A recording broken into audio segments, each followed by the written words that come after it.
Nosotros habíamos editado un libro de Jorge Rulli, Pueblos Fumigados, un libro incómodo para un montón de lugares que lo han quitado de la prensa, que no ha tenido la difusión que merecía, pero que se ha vendido muy bien, ¿no? Que es un libro necesario, un libro tan necesario como la presencia de Rulli en la historia argentina.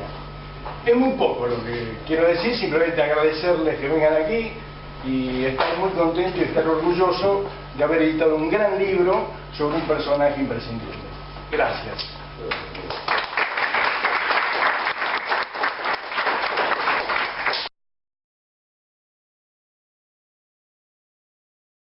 Bueno, hemos querido iniciar esta historia con lo que se llamó el golpe de septiembre del 55 y sus antecedentes, el bombardeo de la Plaza de Mayo. Para los que vivimos ese momento significó un trastocamiento brutal, un cambio de mundo, un cambio de Estado, un cambio de país, que todas las costumbres y todos los hábitos y las relaciones que teníamos y que conocíamos se desmoronaron.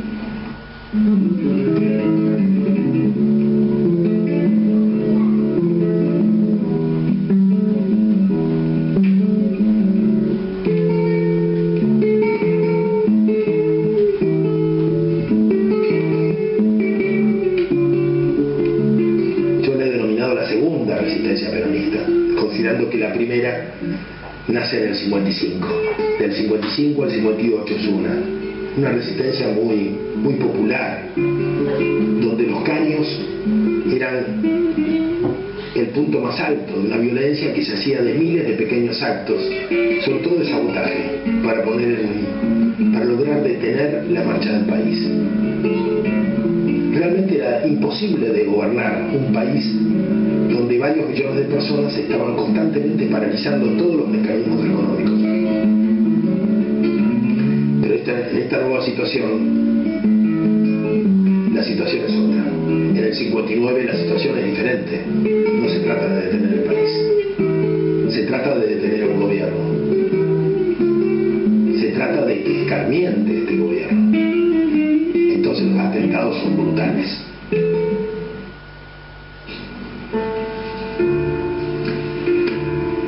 Yo pienso que ese traspaso de formaciones especiales a organizaciones político-militares entraña el deseo de liderar un proceso. Y aquí lo que existe es que hay un nuevo sector social que está luchando por dominar el proceso revolucionario del peronismo. En realidad son los hijos de los sectores medios que habían sido gorilas en el 55. Y un pensamiento que comparten muchos compañeros, creo que está también en Llegó Carta de Perón, de Monzón.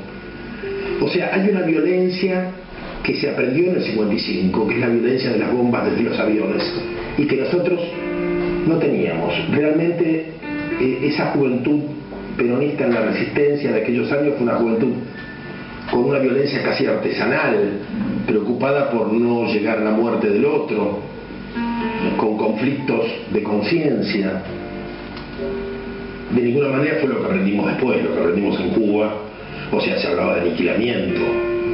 Me parece que la idea del aniquilamiento nosotros no la teníamos, ¿no? Y esto va a marcar, con lo que ocurre en los años 70, un abismo, ¿no? Un abismo. Se pierde la humanidad. El tipo de organización que teníamos nosotros preservaba nuestra humanidad. Convertir la organización revolucionaria en un instrumento a semejanza del enemigo nos hizo perder nuestra dimensión humana. Muchas veces les dijimos a los montoneros, si la guerra revolucionaria la llevamos más allá de las armas de mano y las botellas de nafta, el pueblo deja de acompañarnos, porque lo dejamos afuera. En aquellos años yo tuve un gran privilegio en aquellos años de la matanza, y fue conocerlo a Rodolfo Kusch. Rodolfo Kusch para mí es uno de los hombres más importantes del pensamiento americano y particularmente del peronismo, y me abrió a una dimensión nueva que estaba en consonancia con muchas cosas que intuía, por supuesto. la necesidad del arraigo, la necesidad de pensar América profunda, el hecho de que no tengamos todavía una identidad y un rostro propio, pero que simplemente hay que aguardar que llegue el tiempo adecuado para que podamos mostrar el rostro. Creo que que Rodolfo Gunter Kusch fue un zapatista anticipado, ¿no?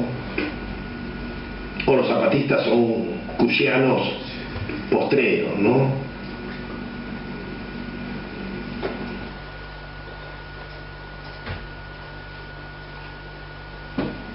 Los años de la cárcel a mí me sirvieron para encontrarme a mí mismo, encontrar una nueva espiritualidad y descubrir, quizá por la influencia también de la época y de la literatura, porque alguna vez me llegó al calabozo,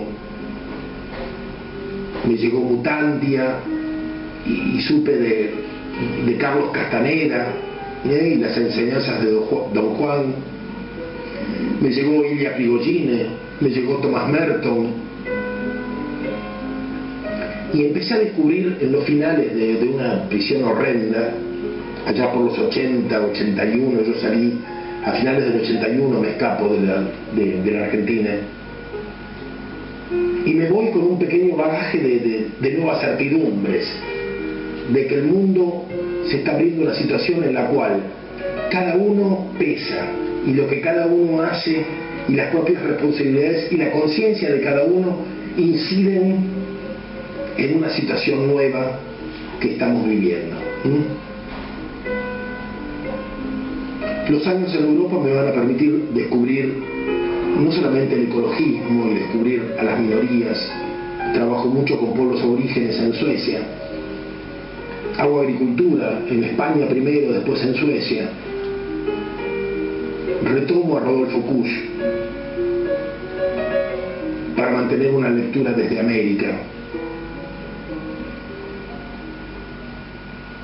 Aprendí en Europa, relacionándome con los sectores que estaban volviendo de la modernidad, a valorar formas alternativas de vida. Aquí parece todo lo contrario, queremos ser como los europeos, cuando los europeos ya no quieren ser como fueron. Nosotros, que tenemos un acervo, que tenemos una cultura inmensa, que no la valoramos, que no valoramos ni las semillas que tenemos, hemos dejado que se pierdan para comprar las semillas transgénicas que las corporaciones nos venden. El exilio me permitió descubrir, por ejemplo, a las corporaciones transnacionales. No es lo mismo que el imperialismo yanqui. Las corporaciones han cambiado nuestra vida, nuestra forma de vivir y de comer. Se han adueñado de la mesa familiar, han secuestrado nuestras vidas, modificándonos los hábitos. Y ahora pensamos en función de la vida que las corporaciones nos han dado y gritamos contra el imperialismo y nos sentimos de izquierda, cuando en realidad estamos secuestrados por las corporaciones.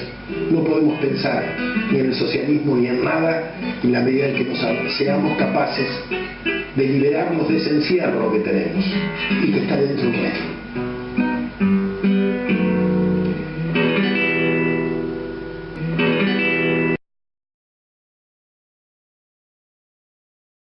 Y la militancia de Juan como periodista, que he conocido hace muchos años. El resultado es un libro extraordinario. Empecé a hojearlo para la presentación y me metí en páginas y páginas y dije, bueno, qué historia la de Roblé, impresionante. Yo soy un simple militante de lo que podríamos llamar, con perdón de la palabra, cultura nacional. Desde hace muchos años me dedico a eso. Desde hace muchos años tengo un programa llamado En mi propia lengua, donde cometí la osadía de pasar cosas solamente nuestras, dado que cuando entré a la radio el 95% de la música era en inglés. Me pareció que le estaban robando la lengua a toda una generación. He tenido, como muchos de ustedes, amigos desaparecidos. Así que estas páginas me trajeron recuerdo de amigos, incluso un amigo abogado que se había metido a defender a un detenido y también desapareció. Un compañero de trabajo memorable, Manuel Ebecos, trabajábamos juntos en una agencia lo buscamos mucho tiempo y nunca más supimos. Pero esta es la historia de un militante que parece que estuviera en su genética, porque después de todo lo que le pasó, encontró un nuevo camino que tiene que ver con la soja y se adelantó en la época del menemismo, se adelantó muchísimo, previendo lo que iba a pasar. Yo lo crucé muchas veces, trabajamos en la misma radio, en Radio Nacional, con Jorge Rulli, y ya escuché que era cuestionado también en esa época, también se le pedía que baje el tono. En la mitad del libro me encontré con un duro reportaje que le hace Juan a Rulli, donde cuenta a su vez una muy especial conversación con Perón, que hay que llegar hasta ahí y que cada uno saque sus conclusiones, ¿no? Y en el final del libro me encontré con una carta extraordinaria, porque me parece que es una síntesis del pensamiento de Rulli, que está dirigida a Chumbita, con quien habían compartido la unidad número 9 en La Plata un tiempo, ambos presos ahí. Y quisiera compartir esa breve carta de una página y media con ustedes, con la condición que luego se lean el libro para llegar hasta esta página, ¿no? Porque cuando uno hace una síntesis de un libro está de algún modo diciendo al otro, mire, yo le voy a contar de qué se trata. Bueno, cada uno tiene que hacer su viaje. La Plata, unidad 9, 10 de agosto del 81, 1981. Querido hermano, hemos sido compañeros de un peregrinaje que aún no ha terminado y que tal vez no termine nunca, al menos para nuestra generación. Sí, toda nuestra vida ha sido una larga búsqueda y ahora en el punto más alto de la parábola, que es también el de mayores sufrimientos, uno siente la necesidad de mirar atrás y hacer un balance. Algo así como acomodar las cargas. El universo de valores en el que nos formamos o al que nos ligamos por el amor o por el odio ha sido devastado por un cataclismo inmenso. Días pasados he tratado de releer a don Arturo Jaureche y al fin lo he tenido que dejar con enorme tristeza. No soporté que se me removiesen dentro esas heridas. Yo tengo vivos en mi carne aquellos años. Han pasado 26 años desde aquella entrega desembosada. Responderé ahora a tus expectativas acerca de mi libertad. Es cierto que el juez resolvió mi libertad, pero el fiscal apeló y el asunto pasó a cámara. No es sino un elemento de presión más. Esto es un gran resumidero y es preciso navegar mucho y tener fe en Dios para no irse por el remolino. Los días iguales se suceden como en un rosario interminable, forman meses y los meses años. El tiempo de un preso está detenido en sí mismo. Mis sueños se parecen cada día más a las pesadillas borgianas, pero mis laberintos son adhesivos como papel cazamoscas. Trato a veces de sustraerme a la tensión mediocrizadora de los días y poner distancias con la realidad para contemplarla con cierta perspectiva. Claro que en la pobre dimensión de nuestras vidas y con tantas cargas que nos pesan, solemos flaquear, pero es preciso volver siempre a levantar la mirada. La felicidad radica en hallar el propio destino, en encontrar el sentido de la propia vida. La existencia del hombre, le es dada, impuesta, tiene por lo tanto un carácter misivo.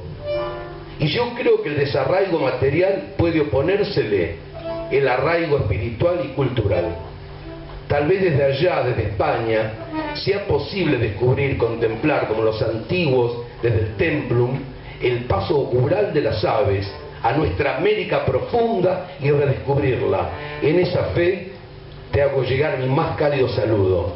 Mantén muy firme el ánimo y persevera en recuperar las viejas cofradías. Tuyo, Jorge.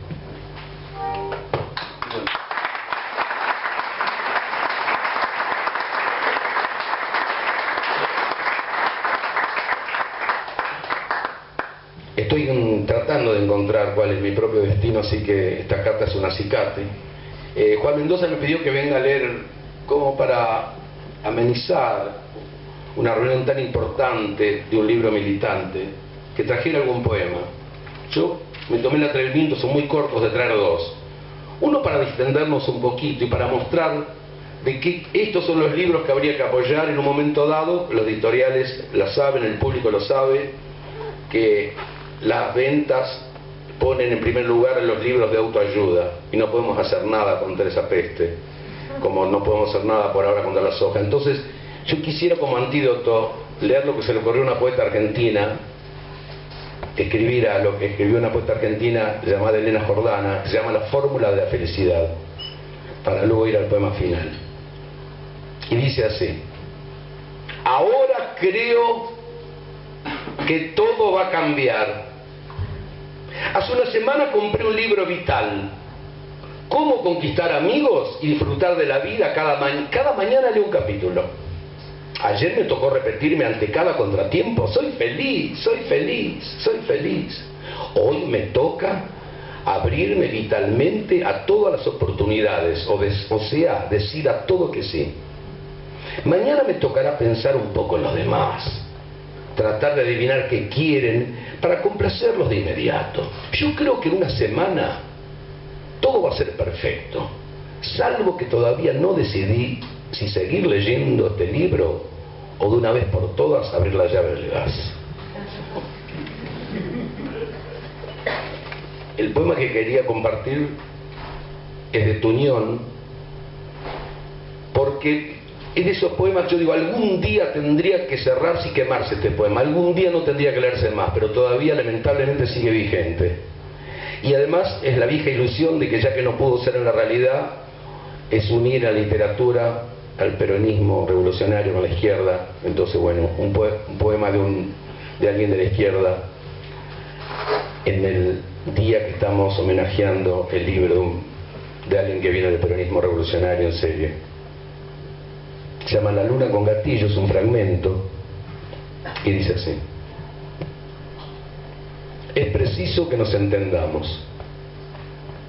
Yo hablo de algo seguro y de algo posible. Seguro que todos coman y vivan dignamente. Dadle al hombre todo lo que necesite: las pesas para pesar, las medidas para medir, el pan ganado altivamente, la flor del aire, el dolor auténtico, la alegría sin una mancha. Tengo derecho al vino, al aceite, al museo, a la enciclopedia británica, a un lugar en el ómnibus, a un parque abandonado, a un muelle, a una azucena, a salir a quedarme, a bailar sobre la piel del último hombre antiguo, con mi esqueleto nuevo, cubierto con piel nueva de hombre flamante. Subiré al cielo, le pondré gatillo a la luna y desde arriba fusilaré al mundo suavemente para que esto cambie de una vez. Gracias.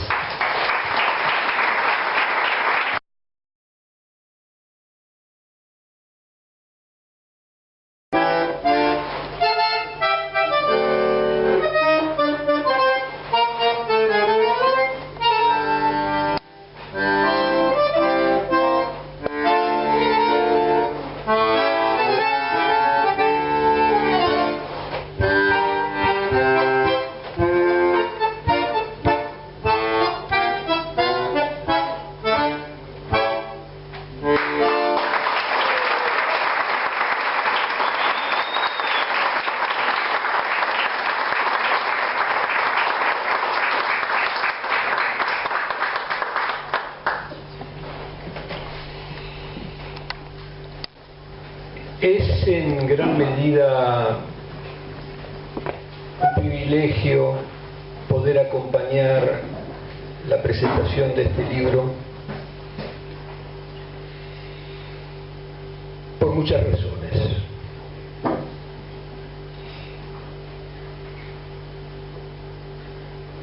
Yo lo conocí personalmente a Jorge Rulli mucho más adelante de buena parte de la historia que se cuenta en este libro.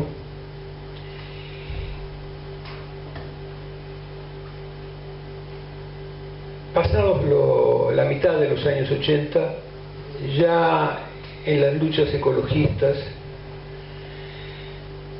pero ya lo conocía de antes de una manera muy singular,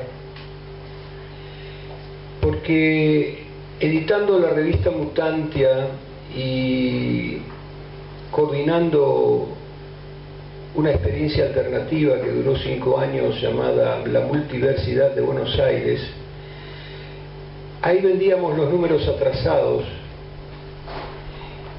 y ocasionalmente venía la mamá de Rulli a comprar la revista para mandársela a España. No eran los únicos lectores que estaban en el exilio. Algunos los llegué a conocer en España, que se acercaron. Allá es más fácil moverse de un país a otro, y algunos que conocí en España venían de Suecia. Y la lectura de este libro, que no he terminado todavía, me remueve una cantidad de postales antiguas, en el sentido de que, si bien lo conocí avanzado el tiempo a Jorge, de una manera muy particular también, en cierta medida tuve el privilegio en distintas circunstancias de convivir con otros luchadores de la misma batalla. No digo de la misma guerra porque no me gusta la palabra guerra, y además, como soy pacifista, como correspondía, en aquella época representaba en la Argentina a la Fundación Bertrand Russell por la Paz, resultaba difícil publicar aquellos materiales contra la guerra de Vietnam, pero eso no significa que yo estaba en las luchas internacionales, significa que como periodista tenía una convivencia cotidiana con mucha gente que estaba en la pesada, y ahora voy a decir por qué digo la pesada. No la pesada del rock, la pesada de la militancia.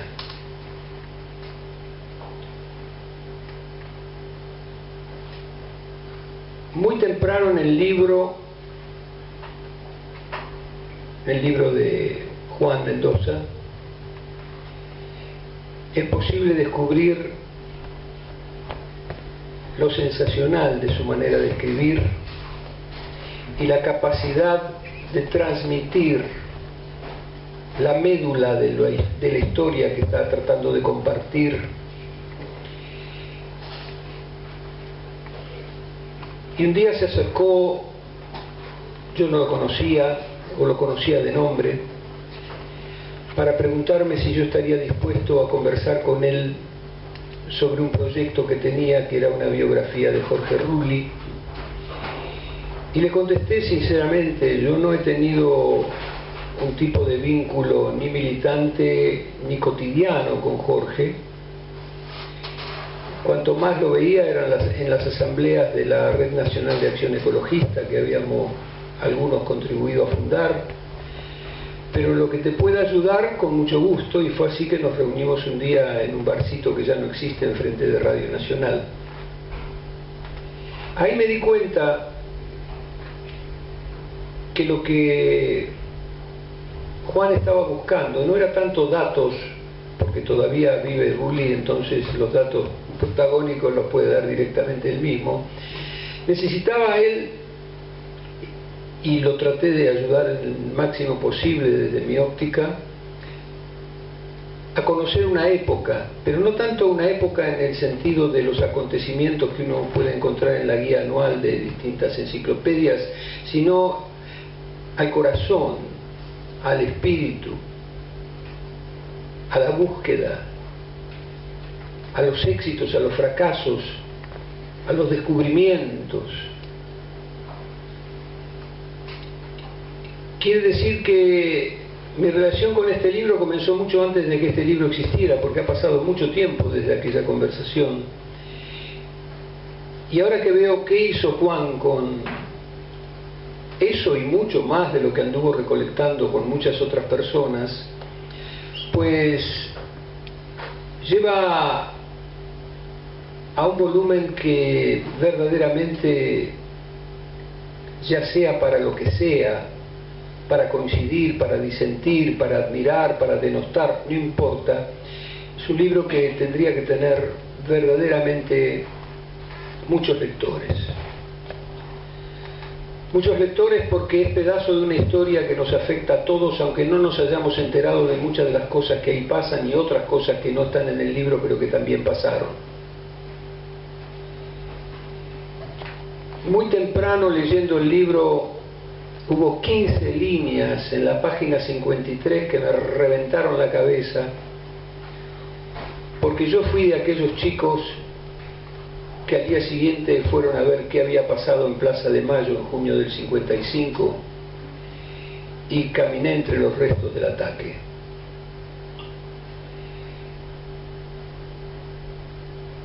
Juan lo describe magistralmente en 15 renglones del libro y me voy a permitir compartir esos 15 renglones porque me permiten entrar en otras latitudes, de historias que me tocan personalmente, pero que muchos de nosotros hemos atravesado, como por ejemplo aquellas reuniones en el bar La Paz, aquí muy cerca, hasta la madrugada, jóvenes idealistas de todo tipo, militantes, poetas, actores de teatro, músicos, etcétera, soñando si no en la revolución, por lo menos en cambiar la vida y transformar la sociedad, que es una manera de hacer la revolución. Y estoy hablando de la generación del 60.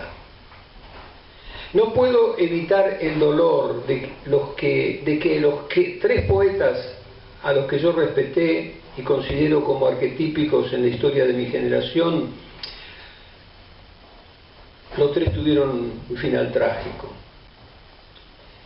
A Miguel Ángel Bustos, desaparecido, le debo haberme llevado a la casa de Leopoldo Marechal, una figura arquetípica, señera, magistral, que como bien sabemos no está en los titulares, ni en la lista de bestsellers, y cuesta encontrar sus libros. Recuerdo particularmente una visita, y es así como uno aprende historia, yendo a visitar escritores, y es así como recuerdo en una de nuestras visitas a la casa de Marechal en la avenida Rivadavia, Marechal espontáneamente de pronto cuenta, dice: en este sillón estuvo sentado el general Valle, porque parte de la conspiración se hizo en mi casa, y realmente no entiendo por qué no me fusilaron a mí. Eso que parece ser un dato para anotarlo en una agenda y mantenerlo de recuerdo, es una de las muchas cosas que marcaron mi existencia como poeta, como pacifista, como ecologista y como soñador de mundos posibles. Prometí 15 líneas de Juan Mendoza y son así.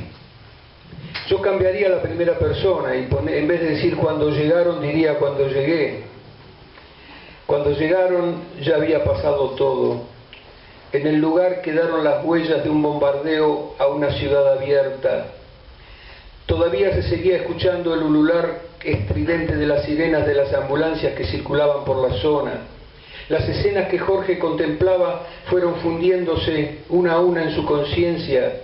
Se detuvo a observar los edificios ametrallados, los ventanales rotos, las recobas destruidas, los automóviles dados vuelta.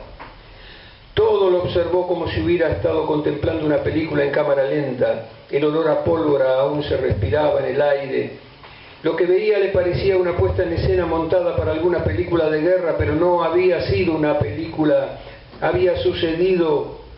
No vio cadáveres, pero de todas maneras se podía respirar la muerte.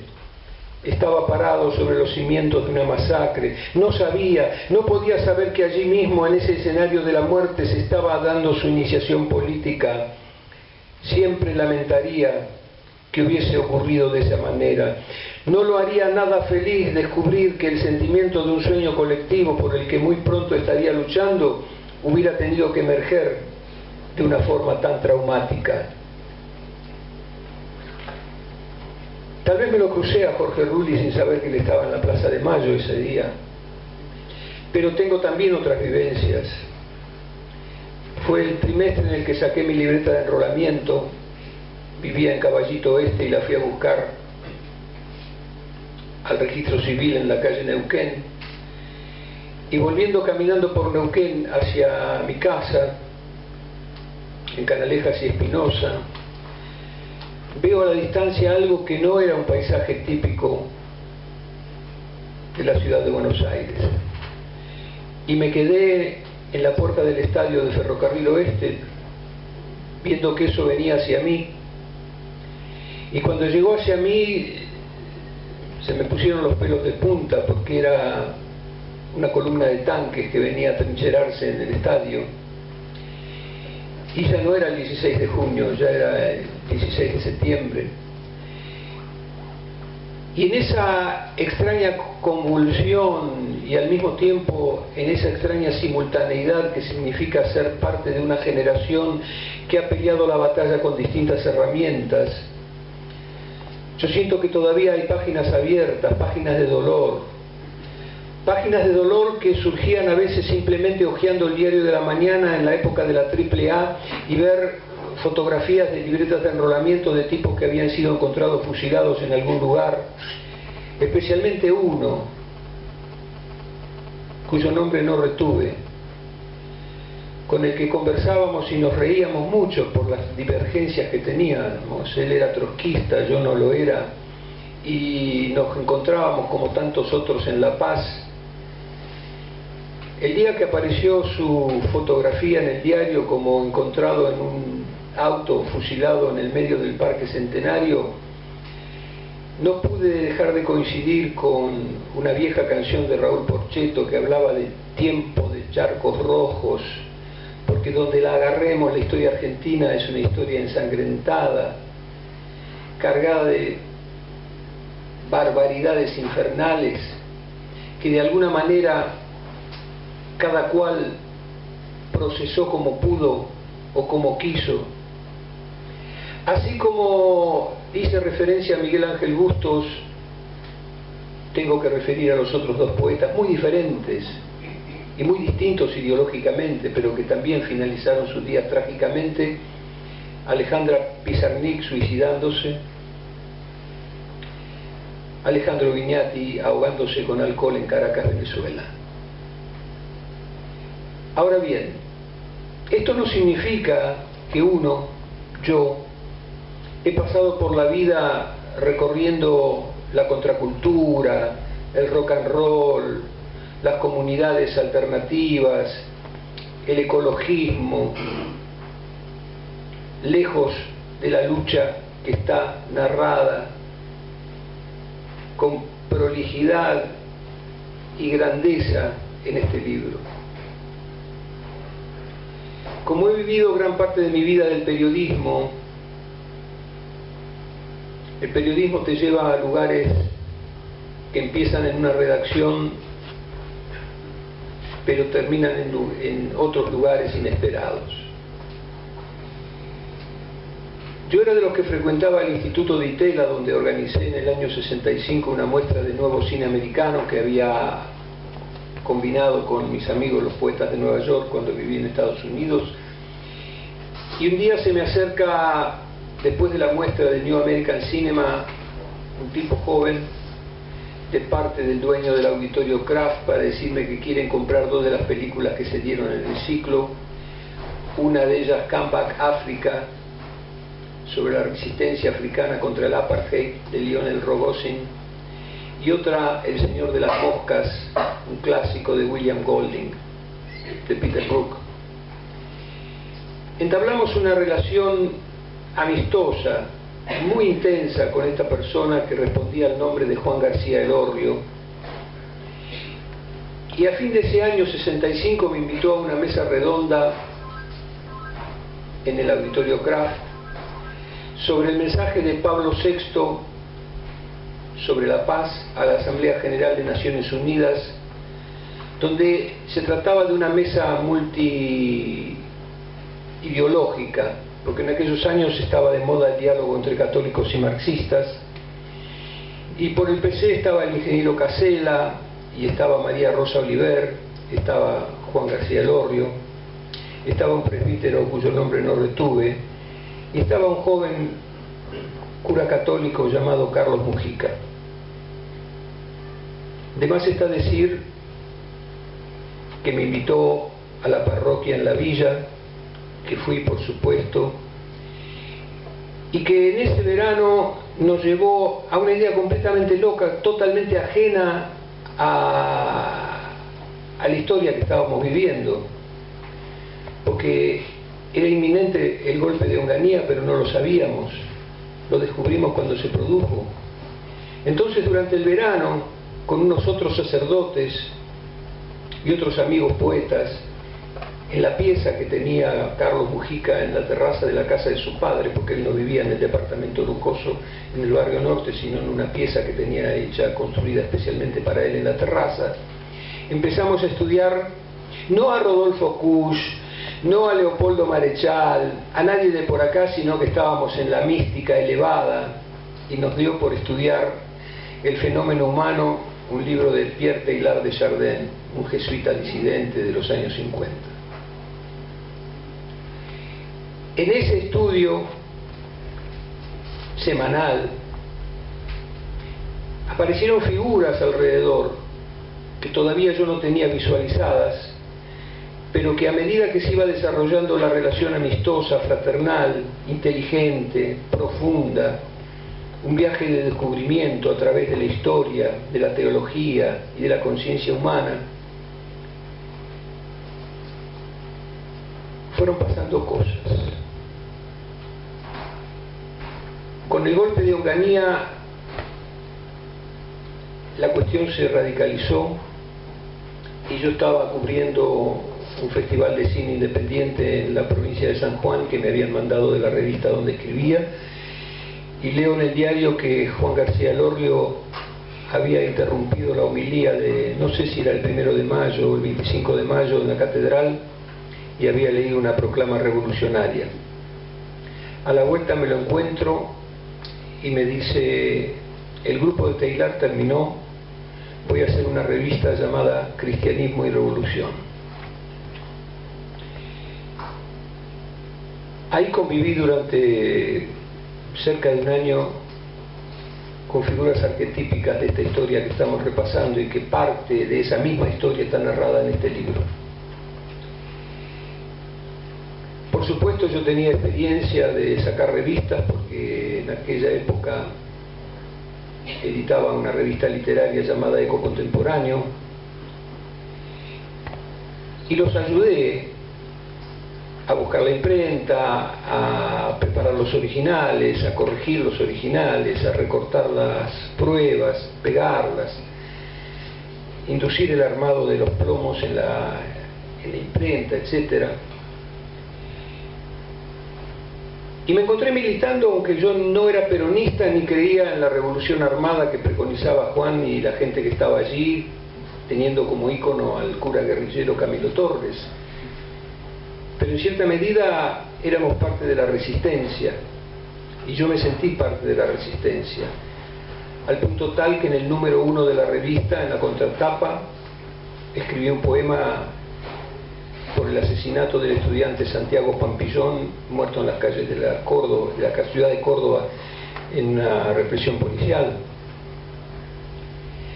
Pero yo venía con otra película que era mi experiencia en Estados Unidos y los grupos revolucionarios en Estados Unidos, la gente que militaba contra la guerra de Vietnam, los activistas del poder negro. Y fueron esos artículos míos los que volqué a la revista, con una vivencia muy particular, porque era en solidaridad con el Frente de Liberación Nacional de Vietnam, que era la lucha armada, en solidaridad con un segmento del movimiento negro norteamericano, que eran los Panteras Negras, que preconizaban la autodefensa armada. Y sin embargo, no había inconvenientes en encontrar puntos de contacto, porque nos ateníamos a trabajar en las cosas en las que coincidíamos, y en las que no coincidíamos discutíamos, peleábamos, disentíamos, pero después íbamos a comer pizza. La casa de Casiana Ahumada, la compañera de Juan García Elorrio, era un lugar muy particular. Y fue allí donde empecé a tener mis primeras experiencias cuerpo a cuerpo con históricos de toda esta lucha que estamos refiriendo en el Guerrero de la Periferia. Apareció Amanda, veterana de Tacorralo. En una pieza del fondo, ya muy enfermo, pobrecito, estaba John William Cook, que gentilmente me llamaba poeta después del poema de Pampillón, y que decía que era imposible que hubiera gente de combate decente en Estados Unidos, no creía en los negros, no creía en la revolución negra, no creía en los pacifistas de la guerra de Vietnam, pero igual discutíamos amenamente. Y ahí conocí a un chico muy singular, que también tiene que ver con esta historia, pero desde otro ángulo, es decir, con Rulli coincidimos en la lucha ecológica, pero en esa casa se hablaba de otra lucha. Este chico hablaba de Evita y le corrían las lágrimas. No hablaba de Perón, hablaba de Evita. Se llamaba Fernando Abal Medina. Quiere decir que uno se ha empapado de momentos trágicos de la historia, y este libro me reaviva todas esas memorias. Podría pasar horas contando episodios de aquella época. Pero a lo que quiero llegar para redondear es que al encontrarme con Jorge Rulli en medio de la lucha ecológica, estamos ahora no solamente en la lucha de los transgénicos, sino en luchas antiguas, como es la minería a cielo abierto y como es el plan nuclear argentino, que no podemos dejar de recordar que proviene del decreto 302/79 de la Junta Militar, firmado por Agosti y Macera y el otro que no me acuerdo. Queridos amigos y amigas, me han pedido que redondee. Quiero saludar la aparición de este libro.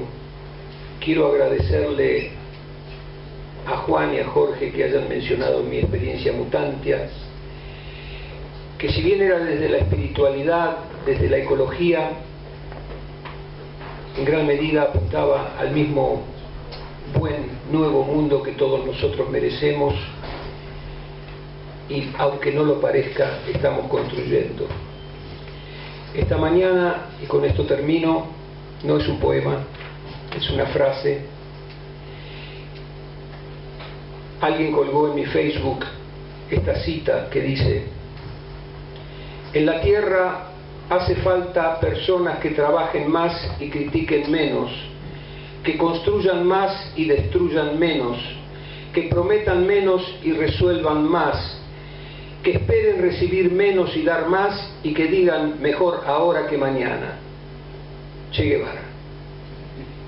Esa es la lucha. Gracias.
¿Canto? Cuando le cuento a alguien que me radiqué definitivamente en Maimará, siempre me responde con un gesto de asombro. ¿Por qué? En realidad, Maimará no queda tan lejos. Apenas dista a unos 80 kilómetros de San Salvador de Jujuy y el camino no es tan malo. Se lo cubre tranquilamente en 1 hora y media a través de un paisaje admirable. Pero entonces, si la distancia no es tanta y hay medios para cubrirla, ¿por qué el gesto? El asombro alguna razón tiene que tener, y se diría que hace referencia a que Maimará está ubicada en una zona en la cual no se viviría así nomás. Es como si estuviera del otro lado, como salvando una frontera. Y he aquí el problema. ¿Existe esa frontera? Y más aún, ¿esa frontera está afuera o adentro de uno? Los chinos de la época de Han enviaban a sus ministros cuando estos no cumplían debidamente con sus funciones o no respondían a los designios del emperador al borde del imperio para que recobraran sus fuerzas. Seguramente lo mismo hacían los incas. Tenían un imperio de 4 zonas y al borde se ubicaba la barbarie. Los incas vivían en el centro del imperio, el Cusco, y ese centro no era solo el centro geométrico, sino el ombligo del mundo donde descendían los dioses y desde donde se administraba el imperio. El mundo era concebido como una isla de lucidez donde el emperador era asistido por los dioses, pero cuyo mandato llegaba solo hasta el borde, ya que un poco más allá no cabía ninguna lucidez porque estaba el caos.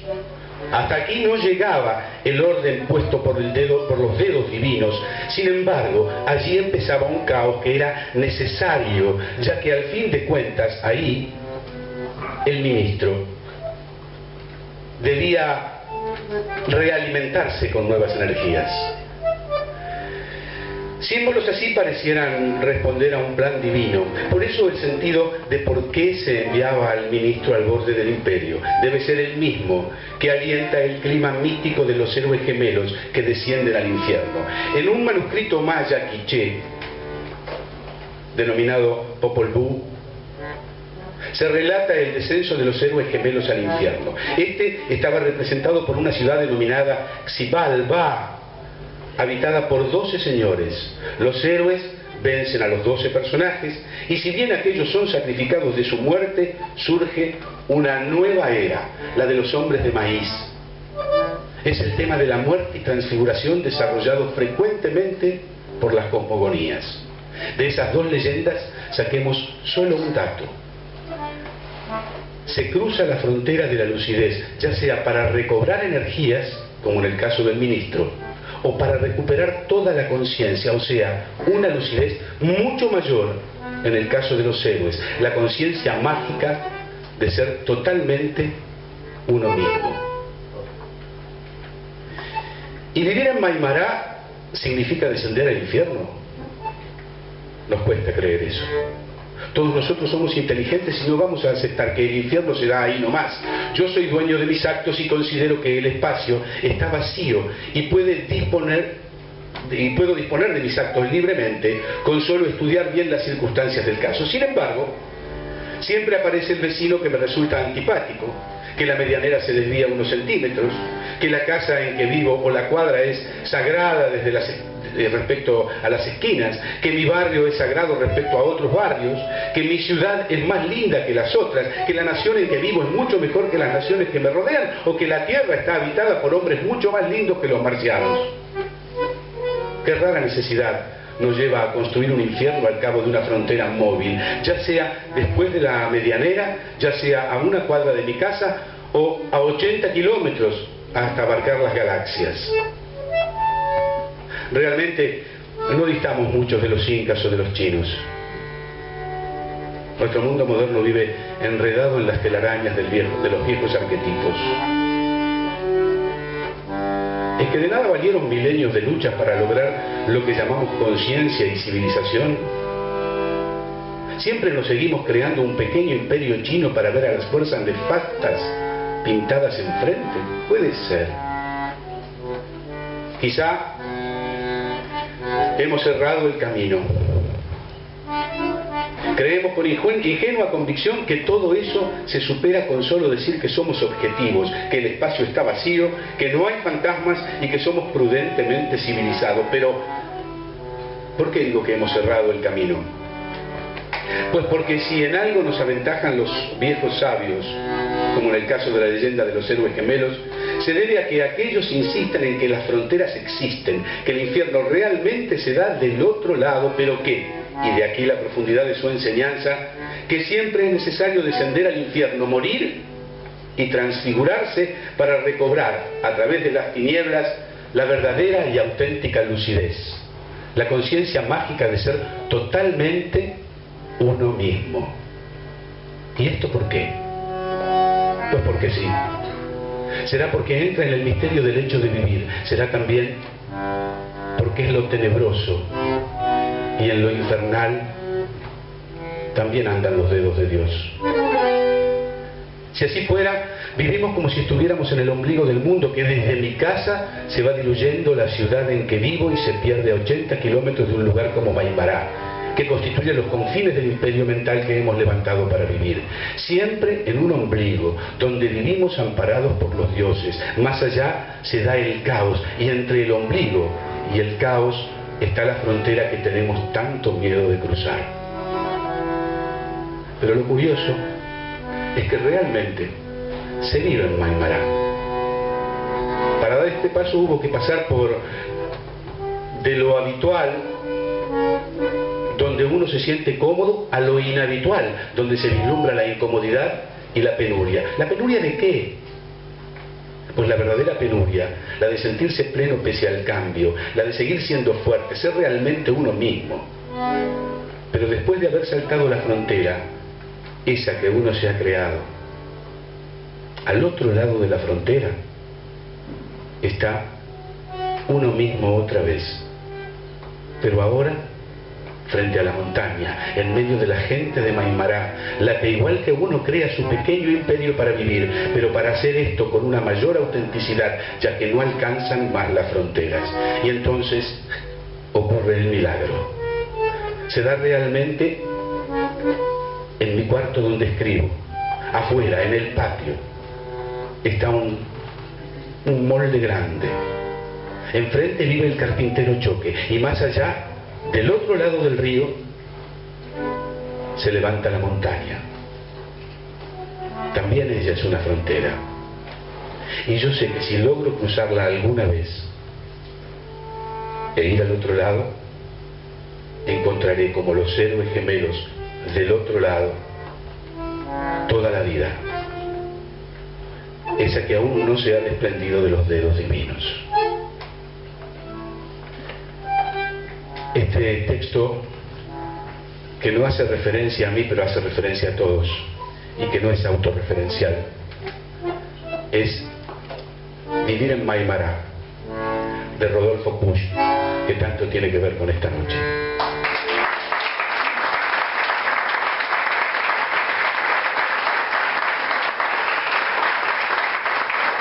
Muchas gracias. Muchas gracias a la editorial, muchas gracias a Jorge, muchas gracias a Juan por hacerme posible compartir este momento que me lleva a pensar cuántas cosas hemos compartido en la vida sin saberlo. Muchas gracias, buenas noches.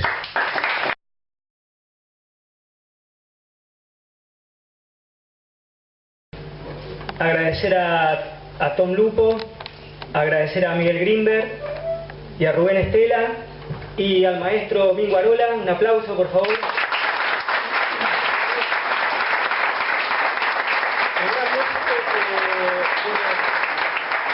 Tocó con todos los grandes y tocó con el polaco Goyeneche hasta que este partió. Así que los dejo con el maestro y gracias a todos por haber venido. Muchas gracias.